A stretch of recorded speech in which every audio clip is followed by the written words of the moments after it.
first off, Katee, it's so nice to meet you. As someone who's done a lot of interviews and you've met a lot of fans, what's one question that you always get asked that you hope nobody ever asks again? There's so many. I don't know. What was Starbuck is a big one. Like, do you have any idea? And then, like, another one is like, do you and the cast, still talk to each other from Battlestar Galactica? And I'm like, come on, guys, we're all over each other's social media. Like, of course we do, Like, I don't think one of us can post something a week without being with somebody else in the cast. So those two questions, probably. I just like to ask that and make sure that I'm not going to ask any questions that you get all the time for the rest of the interview. So I think we're safe. Now, you're at MegaCon in Orlando today, and there are so many people there who are thrilled to meet you. So, but over the course of your career, who's one particular person that you've been able to meet or work with who's made you feel sort of starstruck, and why is it Carl Weathers? Listen, Carl's amazing. I absolutely love him. And, when the first time I met him, like, I always pick like the movie that like the actor is like, doesn't want me to talk about. I worked with Isaac Hayes and all I wanted to talk about was South Park. All I want to talk about is, if it really is all in the hips. I just want to stand behind him and go, it's all in the hips. It's all in the hips. It's all in the hips. Yeah, it's all in the hips. See what he does. He probably passed, but it is. But then you would say you got punched by Apollo Creed. So it works. By Apollo Creed, and like, he can't lose. Right. There's so many people, I'm Jon Favreau was one of them. Like, in all honesty, he was one of the people that I've really just admired for so long as a performer and an artist. And so that was amazing. I mean, I don't really get starstruck by actors that much. It's more like musicians. And I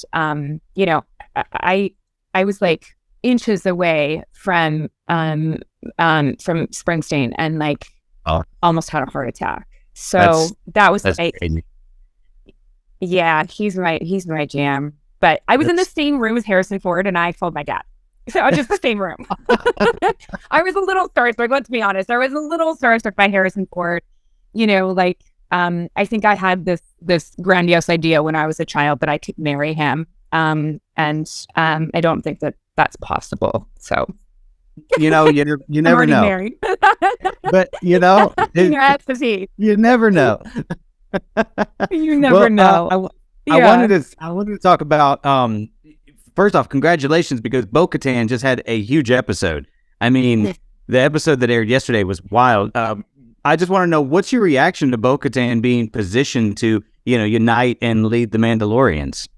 I don't want to talk too much about how I feel about it, because I find that a lot of times when I talk about how I feel about something, it does tend to put some spoilers out there, and I really try to protect those, because I love being surprised. And I think in the age of social media, we so rarely get surprised by things. So, but the biggest thing that's like shocked me about this entire season is actually just like the fan reaction. I don't think that I've ever played a character that has been universally like loved, or at least tolerated. Like, I haven't seen any like genuine hate for her yet. Like, if somebody hasn't watched the season and they're talking about Clone Wars or Rebels, of course there's going to be some hate, but I don't know, the fact that she's been embraced so much is quite amazing. I love it. It's dream come true kind of stuff. Now, I've seen you talk in other interviews about Bo-Katan's feelings towards Din Djarin and the Darksaber and all those things, but considering this turn of events, do you think Bo-Katan still believes she needs the Darksaber to lead the Mandalorians, or is she seeing that there's a way to accomplish this without it? What I do know is that from where we saw her in the beginning of the season, she was defeated and broken. I think that was her, that was her rock bottom, if you will, to be able to build herself back up in a new image. She has tried everything that she can, that she thought was the right way to rule, and it hasn't worked. Or lead. Rule is the wrong word. I don't know. When I was writing the question, When I was writing the question, I almost wrote down rule, and I was like, that doesn't fit Bo-Katan. It's got to be It like doesn't fit her. You know what I mean? Like, she's a warrior. She wants to lead. Like, that's what she wants. And I think that as misguided as she has been in a lot of her means, I think that what she's always wanted was in the best interest of the Mandalorian people. But I think at this moment in her life, she finds herself willing to follow, potentially for the first time in her life. And right now we see her following the armor. I think that part of the reason she's doing that is that she felt immediately accepted. And I think that this is one of the things that she hasn't tried yet. And I think that for her to feel like she finally belongs is an interesting place for her to be. So yeah, I mean, we could get all the way into her backstory and like the way that she was treated with her father and her sister. And, you know, I think that this might be the first time in her life that she was truly accepted, just for being there. Yeah, you know? I'm really enjoying this dynamic with Bo-Katan. After the journey that she's had, it is feeling nice to see that acceptance come from her peers, so to speak. Now, seeing as you're the only person I know who's seen a Mythosaur, and we only got to see the eyeball, could you humor me with a detailed description of it? All I can take from that situation, what I've been told, it seems like it's pretty big, right? Seems like it's pretty large. I've just been imagining a Loch Ness monster with horns. That's pretty much what I have in my head. And like a little beard, like just like a little dry beard. He's been under the Minds of Mandalore for like waiting for the opportune moment. I do gotta say, every time Bo-Katan takes off her helmet, her hair is absolutely perfect. I can't wear a baseball cap for 30 seconds without jacking my hair up. Now, in real life, on a scale of 1 to everyone turn off their cameras, how bad is your hair when you take off the Bo-Katan helmet? So it's there's like a sliding scale, because like my head with the wig on does not actually fit in my helmet. And so it's actually 2 different helmets, because it's quite it's my, the wig is that my helmet is perfectly formed to fit my skull. No one else can wear my helmet. And so if you add, that much hair to it, and like all the pins and everything else, it's just that much tighter. And it just doesn't go on. So it's 2 separate helmets. So me trying to take my actual helmet off does not happen. We've done everything we could to make sure that her hair looks perfectly formed at all times. Including, I feel like there's like, in Bo's world, there's like little teeny tiny like nano droids or something like inside her helmet that just fix it all the time. Because like in her mind, like, like the ruler of like the Mandalore has to look amazing at all times. Yeah, I'm always amazed at the perfection that your hair is every time you take it off. I'm like, how does she do that? I thank you for breaking that down for me. Yes. This is something that I found really interesting. Like last year, we learned that James Earl Jones, gave permission to use his voice to be recreated by AI so that he could continue playing Darth Vader after, retirement. Seeing as how you're the only person to ever play Bo-Katan, would you have any interest in a similar deal one day in the faraway future? I mean, if my family reaps the benefit of that, yeah, of course. I don't know. I think we're into a really, really tricky place with AI. It's scary to me in some regard, and in others, for a fandom to continue to have new content after someone is gone is pretty amazing.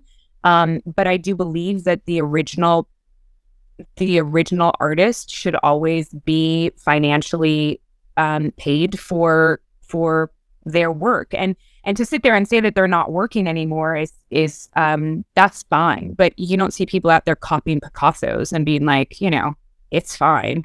Someone's getting paid for that. There's a trust somewhere. You know what I mean? Like that. If my children got that, fine.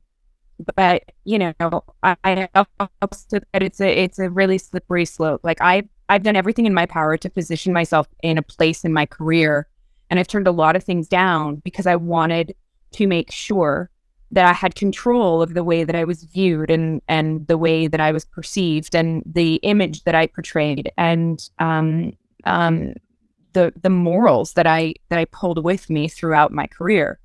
If somebody's just out there copying you and your voice and they can have you do whatever they want, that's not okay. Right. It's not okay, you know? So I don't know. I think it's a scary thing. But at the same time, I can't imagine that a deal like that would be struck without some really, really, really strict legal work done.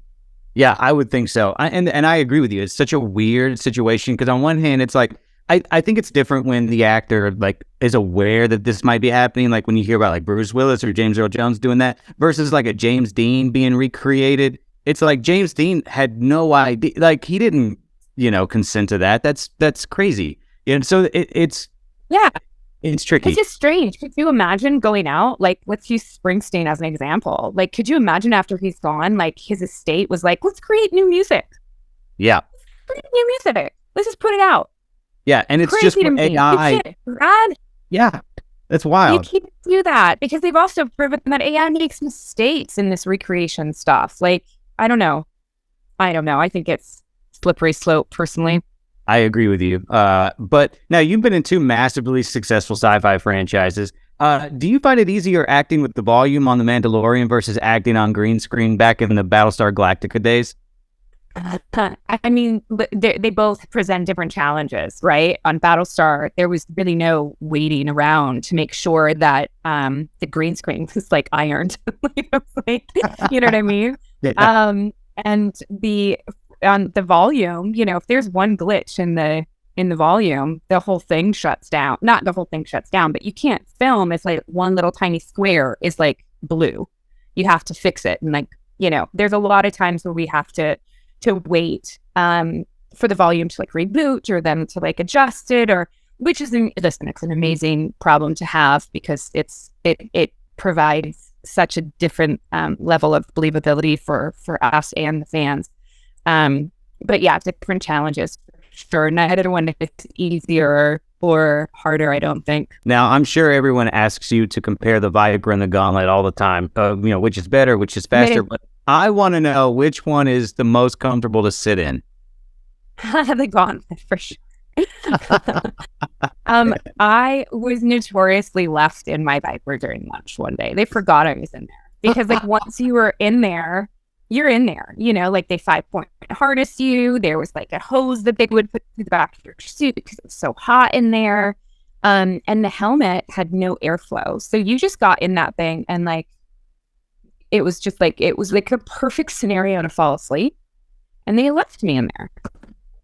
Was it the best nap you ever had? Maybe that tells me it's comfortable. That might actually say it's the most comfortable. With all of its accoutrement, it's probably the most comfortable. Now, in this age of legacy sequels that we're living in, do you think Battlestar Galactica will ever be brought back? Well, I hope so. I mean, it would be hypocritical of me to say that I didn't. There's been as much time between the original and our version as there would be between our version and a new one. So we have to allow a younger audience and creators that gift of that series because it's right with storylines to be told. I think if the right person gets a hold of it. Now, at the very least, had a Starbucks ever approached you about doing a Super Bowl commercial? Because if not, what a missed opportunity. So, and here's the deal. Like, they were looking for someone at some point to be like an ambassador of some sort. And they gave it to Kaylee Cuoco, which I love, like adore. But like, I sort of felt like it was a no-brainer. Like, it kind of felt stupid to me. I was a little like, listen, Kaylee, I love you. Do you need more money? Yeah. But I as soon as I've thought of this forever, that a Starbucks commercial with Starbucks would be amazing. Just having you roll up the drive-thru in space or something, be perfect.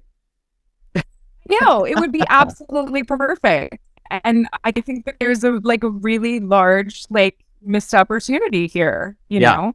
What do you think she would order? Starbucks is not calling. What would she order? What would she? Probably black coffee. She'd order a red eye. She'd order a black drip coffee with a shot of espresso in it. which is exactly what I'm drinking right now. Don't ruin it with that. It'd be almond milk. Is it? Good for you. Good for you. I don't like to put milk in my coffee either. No, so. I'm a black coffee person. In fact, I think you and I are kindred spirits when it comes to healthy eating. I'm very passionate about clean eating. Actually, this is a question I want to ask you: is if you had to pick just one food and say, this is the most vital thing in my diet, this is the most beneficial thing that most people can eat, what food would you pick? What's funny is I think it's going to surprise a lot of people because I think there's so many misconceptions around carbohydrates. But the most important thing in my diet is potatoes. Potatoes. It's a slow burning sugar in mind. It keeps you full longer, especially, and you don't even have to talk about a sweet potato or a yam, in my opinion. I think that a potato is a potato, in my opinion, just to simplify. But I think it's the easiest food to dress up. It's the easiest food to just put some grass-fed butter and a little bit of nutritional yeast on. It's just really, it's a great food. It's a great food. So Desert Island potatoes, please. I agree with you. I'm definitely a big grass-fed beef guy, wild-caught salmon, pastured eggs. That's pretty much like my three staples, but the one vegetable that I will throw in are potatoes or sweet potatoes. Like that's usually like what I eat. Yeah. It's like universally loved. Like it's like my French fries are my daughter's favorite thing. And like you can sit here and you can be like, it's a French fry. It's fine, people. I'm like, you have to think about health and nutrition as there's a scale, right? Mm-hmm. If French fries are the worst food that you're eating, you're doing really, really fracking good. All right. Like, calm down. She's not eating Kit Kats. You know what I mean? Like, sure. Either am I. It's sort of, so yeah. Although she may eat a gallon of ketchup when she eats her French fries.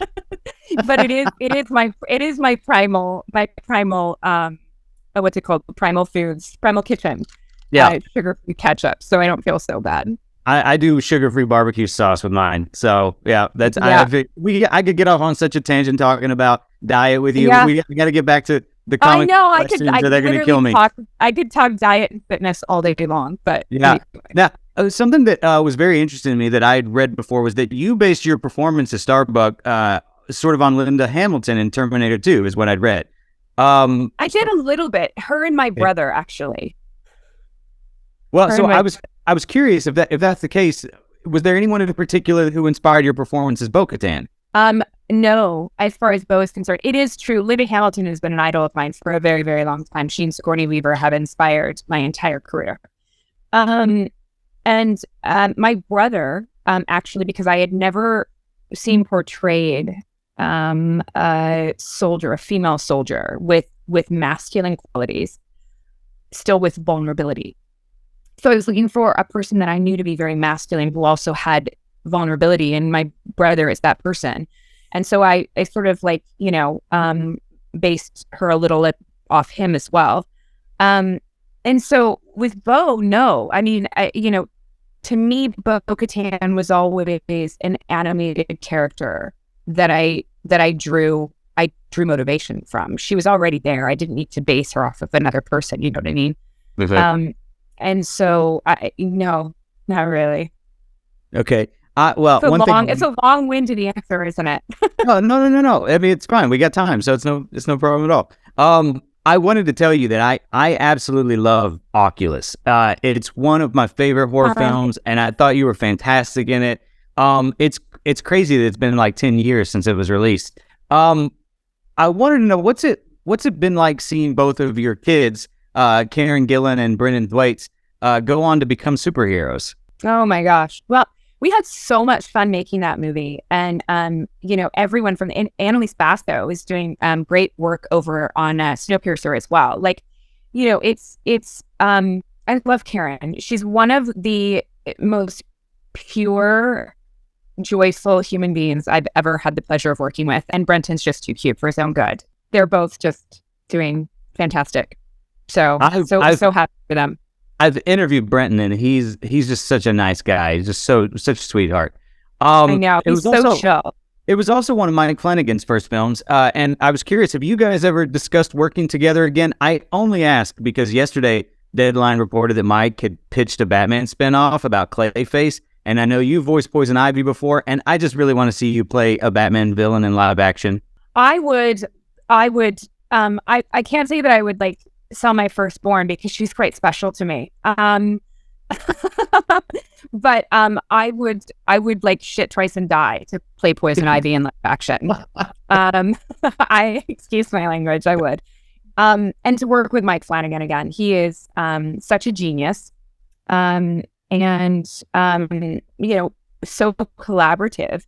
That working on Oculus was so much fun for me because he allowed me to talk about what I wanted to do with her. And you know, I love bringing physicality to the characters that I play, and horror is no different. You know, like Marie, when she becomes this like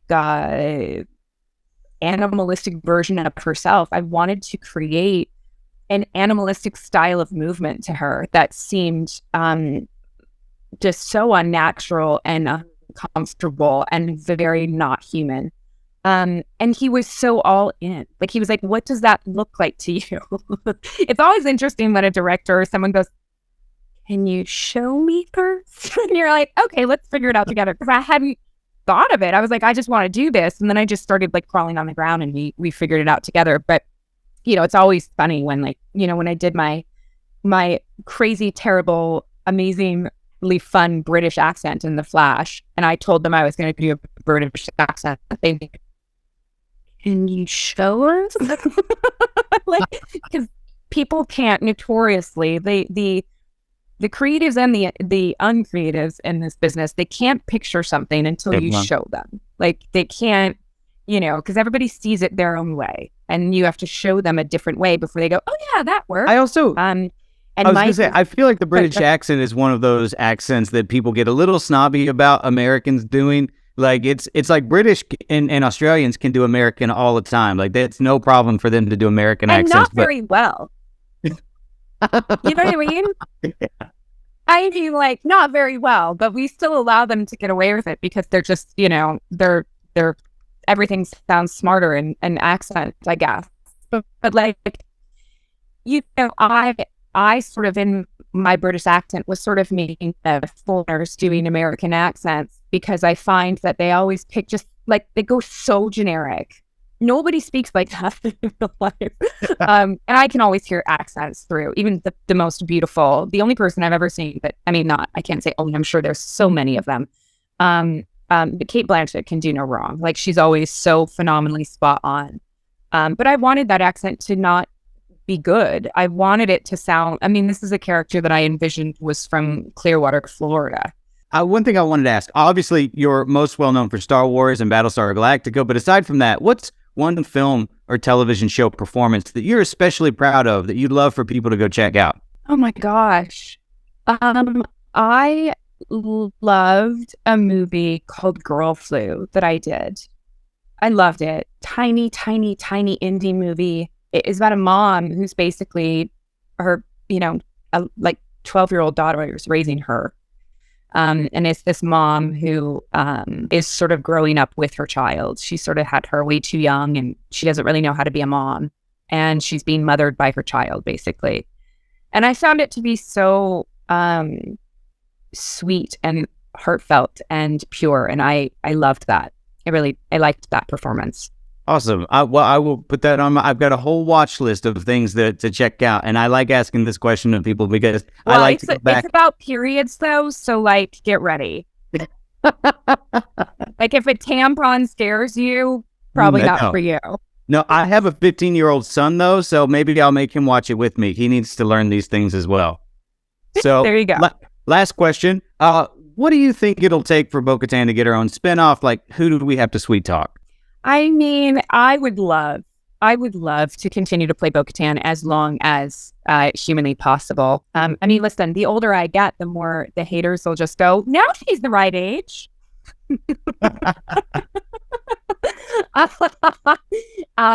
No, I would love it. I would absolutely love it. You know, if there's a story to tell there in an audience, you know, maybe they'll figure it out. Yeah, I hope so. I hope it happens. Katie, this has been such a I can't tell you how excited I am to go say I want to shit twice and die.